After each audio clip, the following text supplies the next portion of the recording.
Hormonal imbalance के लिए बहुत जरूरी है आगे झुक करके, ये इनफर्टिलिटी में भी फायदा करेगा। योग मुद्रासन, एक एक आसन के कई कई लाभ।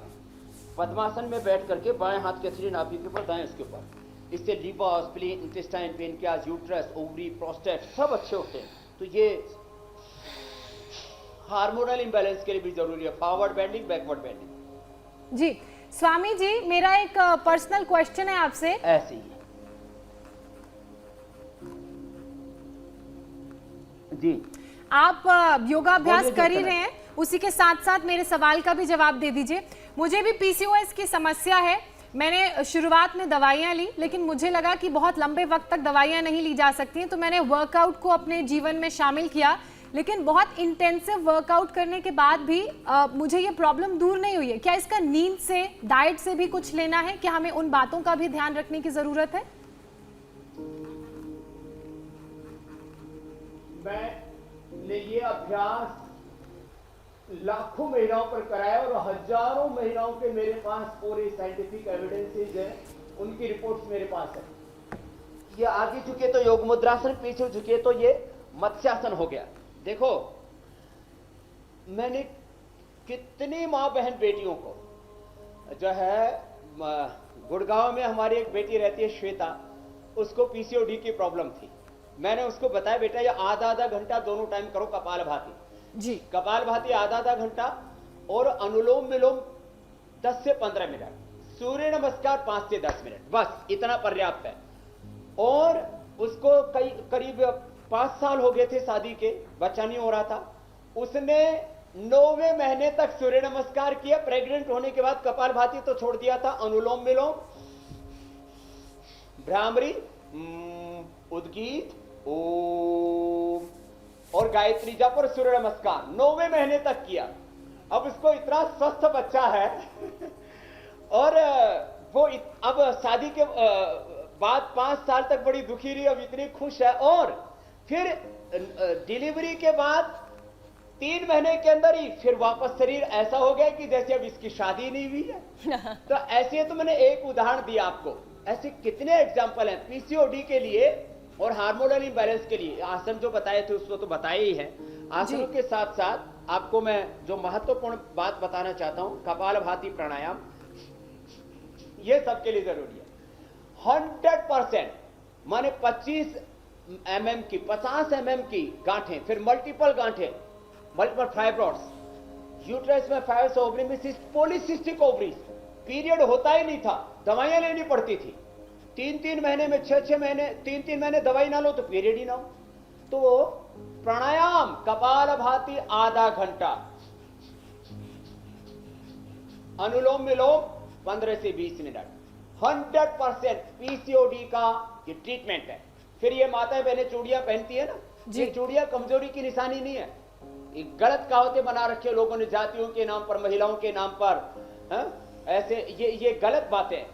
चूड़ियां यहां से एक्यूप्रेशर का पॉइंट दबता है, ये पॉइंट दबाने चाहिए ऐसे हाथों में, दोनों में, ये यहां से ये माताओं बहनों के लिए, यहां पर भी, पैरों में भी पहले मैंने देखा अपनी दादी को, नानी को, वो आधा किलो की चांदी के वो पहनती थी, कड़े पैरों के अंदर, हाथों के अंदर ऐसे ही लाख के चूड़े पहनते थे।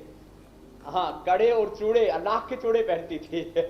तो ये यहां से ऐसे दबाएं, हथेली के बीच में यहां से दबाएं ये, और यहां से ये दबाएं, तो ये पूरा, ये तो किडनी के लिए टॉक्सिन सारी दूर हो जाएंगे, और यहां से पूरे आंतें और सब ठीक हो जाएंगे। तो कपालभाति और ये अनुलोम विलोम जबरदस्त है।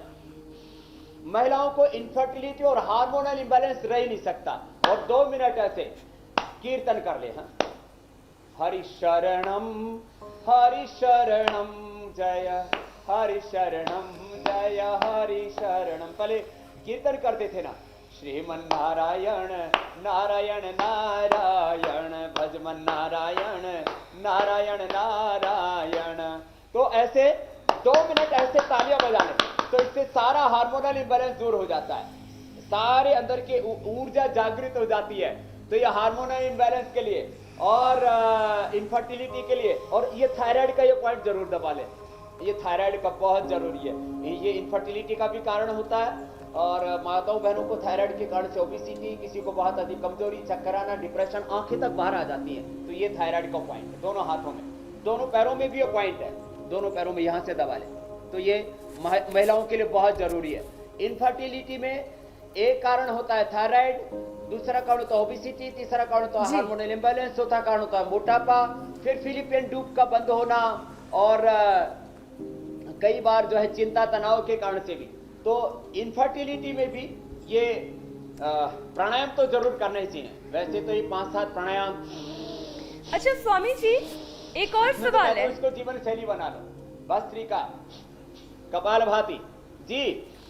आजकल विटामिन डी और B12 कैल्शियम की कमी महिलाओं में इतनी आम है कि कई महिलाएं तो ऐसी हैं जिनको इंजेक्शंस तक लेने पड़ते हैं विटामिन डी के, और मसल्स, जॉइंट पेन्स लगातार बने रहते हैं। आर्थराइटिस भी एक बहुत बड़ी प्रॉब्लम है महिलाओं में।